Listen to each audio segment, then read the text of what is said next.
Il y a quelques semaines, nous vous avions invité à nous partager des mini-légendes à propos des origines de Bard. Nous avons été tellement impressionnés par la qualité de vos participations que nous avons décidé de rendre hommage à nos préférés en vous les racontant. La première mini-légende est intitulée « Les trois entraves » par Erilis. En des temps immémoriaux, un homme dit un jour au vent « Je voudrais être libre comme toi. » Alors laisse-la tes jambes, elles te retiennent à terre. Très bien. Abandonne ta voix, elle t'empêche d'écouter. Prends-la.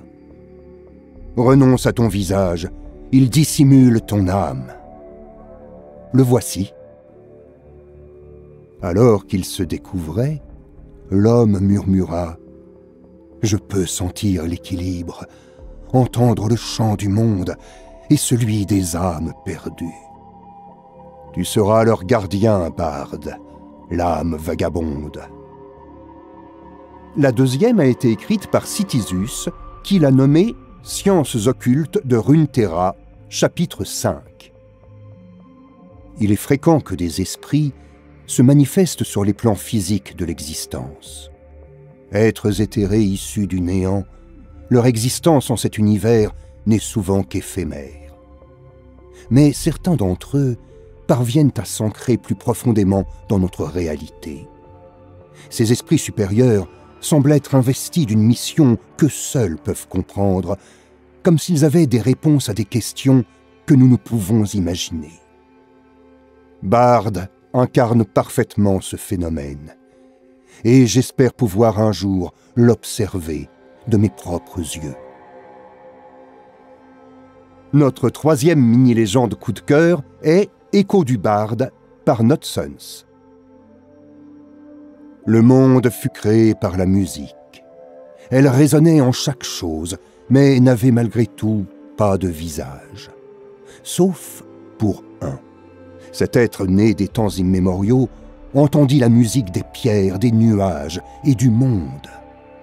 Quand il jouait, il manipulait les mélodies et ceux qui existaient grâce à elles. Alors il manipula sa propre symphonie et la joua si belle qu'elle résonne encore à travers les âges et les étoiles. La musique avait enfin un visage. Sava Bardé est notre quatrième préférée et a été écrite par The Winder. Par-delà le monde abyssal et l'abîme hivernal, rôde un curieux être. Coiffé de son masque astral, il parcourt les dimensions de sa démarche sautillante en quête des fils et filles d'une lune bienveillante. Ainsi drapé de son étoffe magique, le vagabond cosmique s'évertue, portails après portails, à retrouver l'illuminé marmaille. Méfiez-vous toutefois, voyageurs, qu'au détour de la faille de l'invocateur, vous ne vous retrouviez face à l'esprit cajoleur. Et enfin, la dernière s'intitule « L'enfant du néant » par Orichrine et Wench. Enfant du monstrueux néant, il en fut chassé comme un intrus. Il sortit de l'abîme béant, abandonné, seul et perdu. De sa punition, il eut bientôt compensation, et des mips lui furent donnés en compagnon. En échange de sa salvation, lui fut confiée une mission.